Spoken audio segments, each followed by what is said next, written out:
பிரகாசம் மாவட்டம் ஜில்லல்லபாடு கிராமமே மே 17, 2023 அன்னைக்கு களை கட்டி இருந்தது.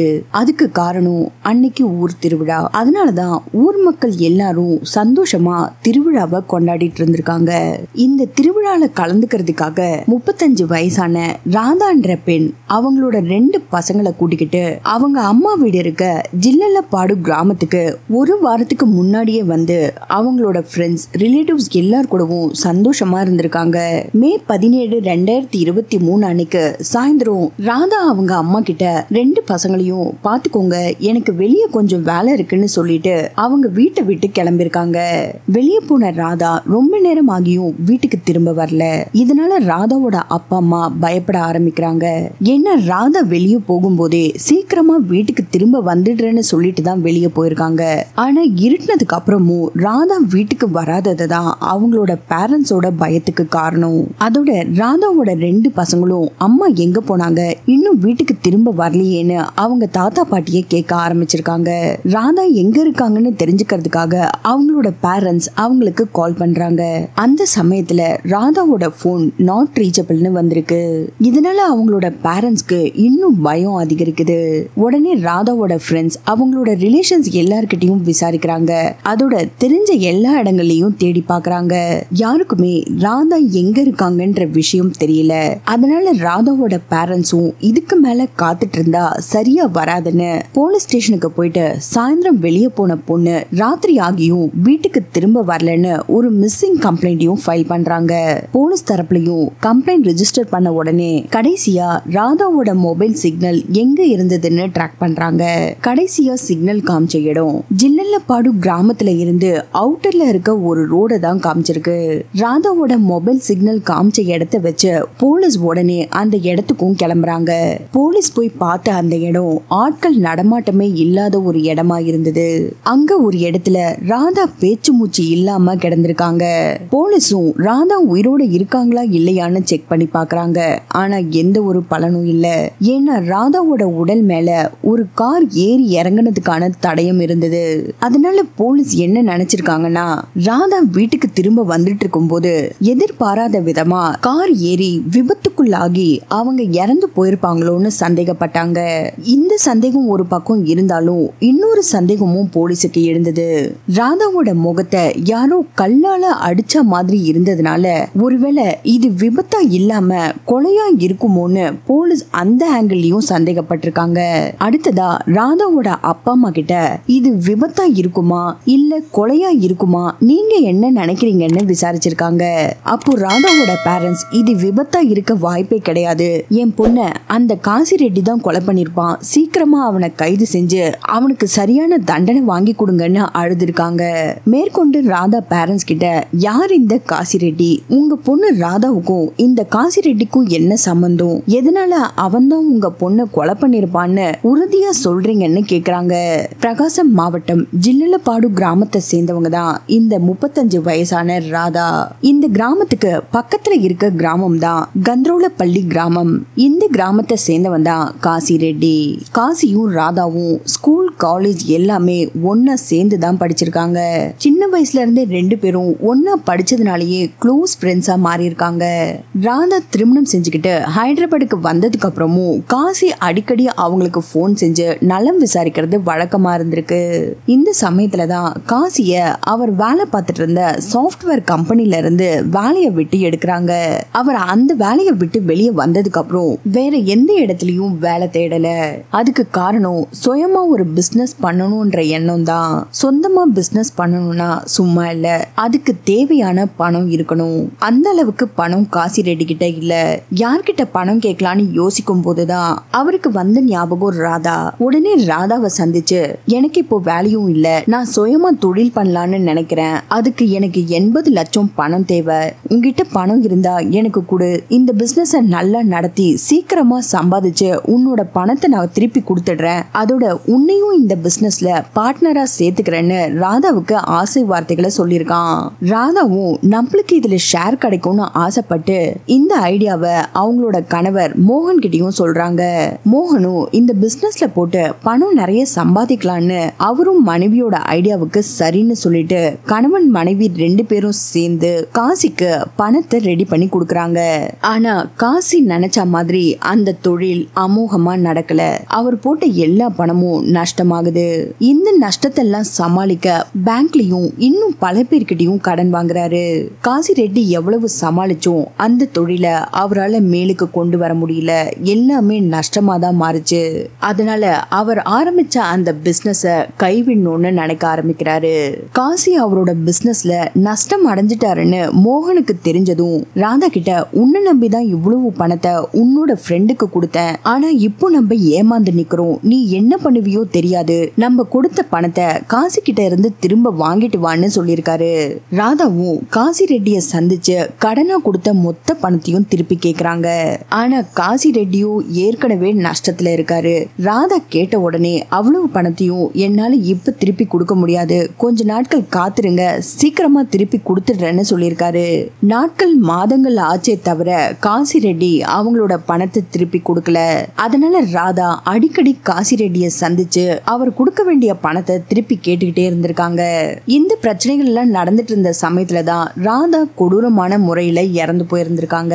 ராதாவோட பேரண்ட்ஸும் இதுதான் நடந்தது, அதனாலதான் காசி ரெட்டி மேல எங்களுக்கு சந்தேகமா இருக்குன்னு போலீஸ் கிட்டயும் சொல்லிருக்காங்க. அதனால ராதாவோட இறப்புல காசி ரெட்டிக்கு ஏதாவது சம்பந்தம் இருக்கான்னு விசாரிக்கிறதுக்காக அவரோட வீட்டுக்கு போறாங்க. ஆனா அந்த இடத்துல காசி ரெட்டி இல்ல. ஒரு போலீஸ் டீம் காசி ரெட்டிய தேடிக்கிட்டும் இன்னொரு டீம் ராதாவோட மொபைலையும் செக் பண்றாங்க. அதுல காசி ரெட்டி கிட்ட இருந்து ராதாவுக்கு கடைசியா ஒரு மெசேஜ் வந்திருக்கு. அப்போ காசி ரெட்டி மெசேஜ் பண்ணதுக்கு அப்புறம் தான் ராதா அவங்க வீட்ல இருந்து கிளம்பிருக்காங்கன்னு போலீஸும் தெரிஞ்சுக்கிறாங்க. அந்த மொபைல் நம்பர் காசி ரெட்டி தானான்னு தெரிஞ்சுக்கிறதுக்காக ட்ராக் பண்ணவும் செய்யறாங்க. அப்படி ட்ராக் பண்ணும்போது அந்த மொபைல் நம்பரை ஹைதராபாத்தை சேர்ந்த ஒரு கரும்பு வியாபாரி பயன்படுத்திக்கிட்டு இருக்காருன்னு தெரிஞ்சதும் உடனே ஹைதராபாத்துக்கு கிளம்பின போலீஸ் அந்த கரும்பு வியாபாரியையும் பாக்குறாங்க. அவர்கிட்ட ஒரு போட்டோவை காமிச்சு இது யாருன்னு உங்களுக்கு தெரியுதான்னு கேக்குறாங்க. அதுக்கு கரும்பு வியாபாரியும் ஒரு நாள் இந்த போட்டோல இருக்க நபர் அந்த கரும்பு கடைக்கு வந்திருக்காரு. வேலை செஞ்சுட்டு இருந்த அவர்கிட்ட என்னோட மொபைல் வேலை செய்யல, கொஞ்சம் உங்க மொபைலை குடுக்குறீங்களான்னு கேட்டு வாங்கிட்டு கொஞ்சம் தள்ளி போய் அவரோட கையில வச்சிட்டு இருந்த சிம் கார்டை கரும்பு வியாபாரியோட மொபைல்ல போட்டு கொஞ்ச நேரம் யூஸ் பண்ணிட்டு திரும்பவும் அவரோட மொபைல அவர்கிட்டயே கொடுத்துட்டு அங்க இருந்து கிளம்பி போயிட்டதா கரும்பு வியாபாரி போலீஸ் கிட்டயும் சொல்றாரு. அப்போ ராதாவோட இறப்பு விபத்து எல்லாம் கிடையாது, கொலைதான்னு போலீஸ் கன்ஃபார்ம் பண்றாங்க. அது மட்டும் இல்லாம மே 17, 2023 அன்னைக்கு காசி ரெட்டி ராதாவுக்கு மெசேஜ் பண்ணதுல கனிகிரி பாமூரு பஸ் ஸ்டாண்ட் கிட்ட வர சொல்லியிருக்கான். அதனால போலீஸ் பாமூரு பஸ் ஸ்டாண்ட்ல இருக்க எல்லா சிசிடிவி ஃபுட்டேஜஸையும் செக் பண்ண ஆரம்பிக்கிறாங்க.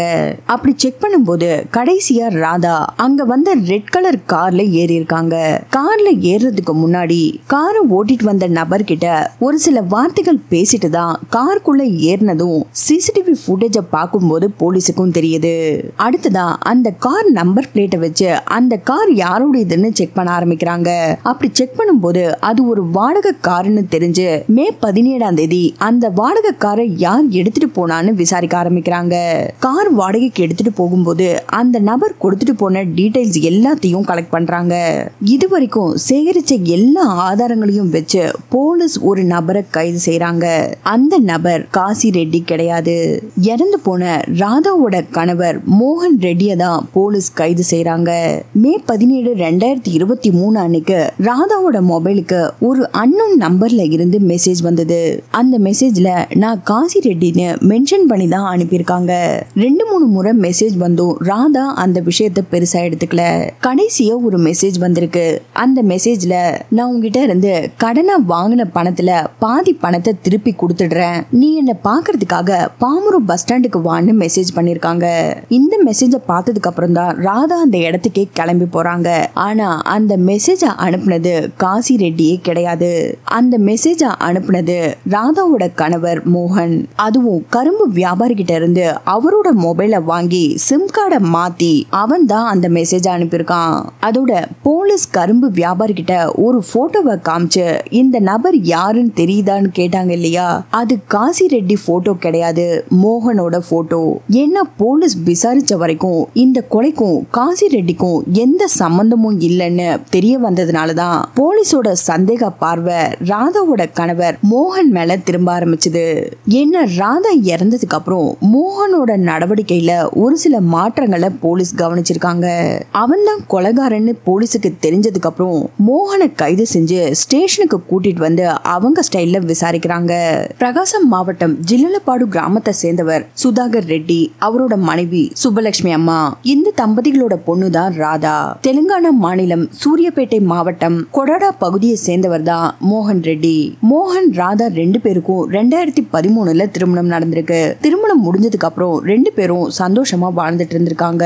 இவங்களுக்கு அழகான 2 பசங்களும் இருக்காங்க.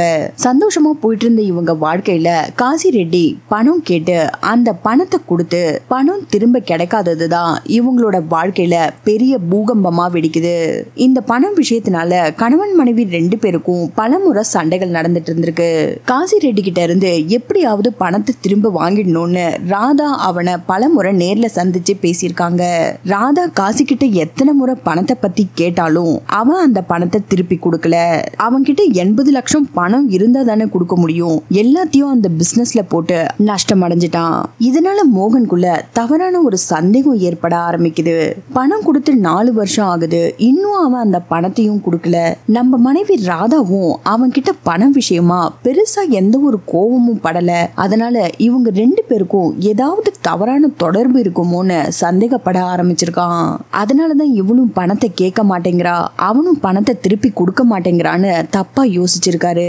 அதனால நமக்கு துரோகம் பண்ண மனைவி நமக்கு வேண்டான்னு ஒரு முடிவையும் எடுக்கிறான்.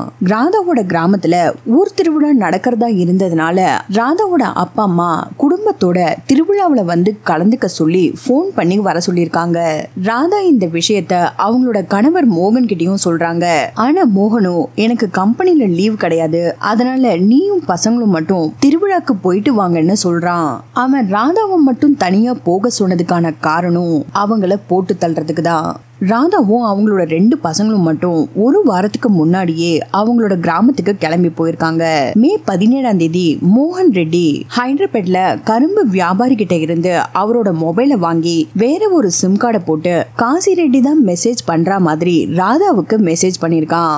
அங்க பெர்ஃபெக்ட்டா பிளான் பண்ணிட்டு அதுக்கப்புறம் அங்க இருந்து கிளம்பி ராதாவை பாக்குறதுக்காக ஒரு வாடகை காரை எடுத்துக்கிட்டு ராதாவை வர சொன்ன கனிகிரி பாமூர் பஸ் ஸ்டாண்டுக்கும் வந்திருக்கான். ராதாவும் காசி ரெட்டி வாங்கின படத்தை திருப்பி கொடுக்க போறான்னு நினைச்சுக்கிட்டு அந்த இடத்துக்கும் வந்திருக்காங்க.